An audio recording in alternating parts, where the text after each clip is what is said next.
even if it's not realistic, I feel like I need to do the best I can to make it under the cap. That's for any competition workout. If I don't make the cap, then I feel like I am inadequate as an athlete to be on that competition floor. Interesting. So I don't feel that. I never think that. So like, I think while it's great to be able to get as far as you can, me personally, that's why I'm looking at the 30 ring muscle ups. It's like, how do I make it so that I'm fresh as possible for that? So like, I break up the double unders into that descending volume just because, I feel like my recharge rate is pretty good.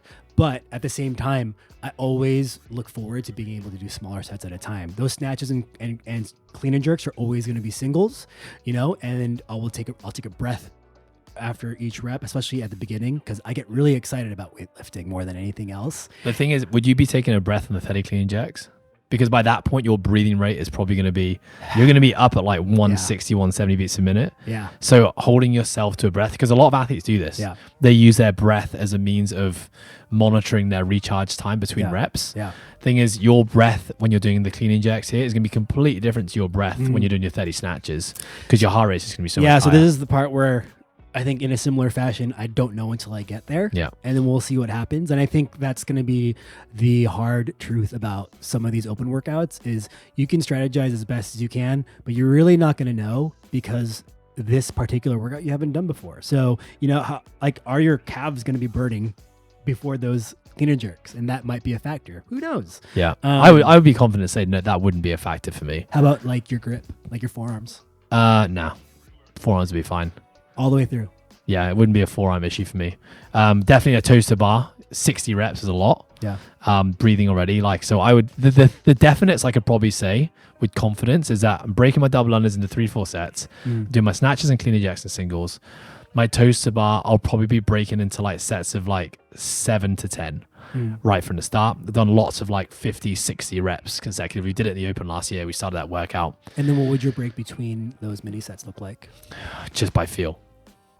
I'm resting long enough to know that I can do the next set unbroken. Yeah. And I'm finishing the toes to bar, knowing that I'm finishing all 60. Yeah. Still well away from failure. So the part that I always... Does that make sense? Yeah. It makes sense, but the part that I don't like about rest by feel personally is in my head, I feel like, that was 5 seconds. When I watch the video, it's like 10 to 20 seconds. Because, in the workout, just everything is going so fast. And like my sense of time is just not. If my rest is getting to 10 to 20 seconds, then I have not broke intelligently. Yeah. So when you'll also feel that length. I'll know. Yeah. I'll know if I've gone too far, but I typically would not let myself get to that point. But again, this is all just about knowing. Yeah. Each and every one of us listening to this has to know where their capacity's at, relative to the workout itself. Right. Because your capacity, you can't just say, well, I'm really good at rowing 2K. So therefore I'm aerobically fit, so I should be fine this workout. No, your fitness on this workout is relative to the movements and the time domain and the loads and the rep schemes of this workout. Yeah. Nothing else. And so if you've never done anything like this workout, you're going to be shooting in the dark. Yeah. Right? You're going to be like, I have no idea. You're probably going to get it wrong. Yep. Or you might, by chance, just get it really right. Yeah. And that's the advantage of experience, right? If you're someone who's done 11 CrossFit Opens and you're someone like me who's been very meticulous about recording, reviewing, reflecting on every workout you do, not just in the Open, but I do it in every training session I do. I have a pretty solid database of experiences and memories that allows me to look at this straight away, call back on lots of past experience of doing something similar to know that, okay, I got a pretty good idea of how I'm going to do this. Do you think you'd make it under the time cap? Okay, so 30 snatches, 30 clean and jerks. Let's say clean and jerks would be faster, but then because it's happening later in the workout, it's probably going to be roughly ish the same time.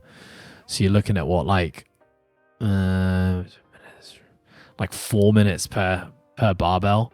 So if I've got 4 minutes on the first barbell, 4 minutes on the second barbell, that's 8 minutes. I'm putting 6 minutes for my ring muscle ups, and now 14 minutes. So that means I've got 6 minutes to complete 400 double unders and 60 toes to bar. It'd be pretty damn tight. Yeah. I don't know if I probably wouldn't complete that under the cap. So that's the other difference between you and me is like I couldn't do the math at the moment.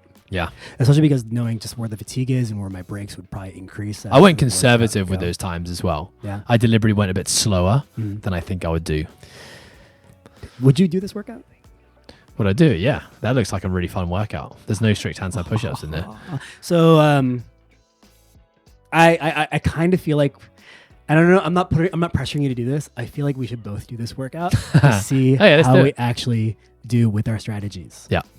Yeah. Are you game? Yeah. When my knee is healthy, I'm in. Good handshake. do it. All right, Chris will win this one. Just kidding. You wouldn't win it, mate.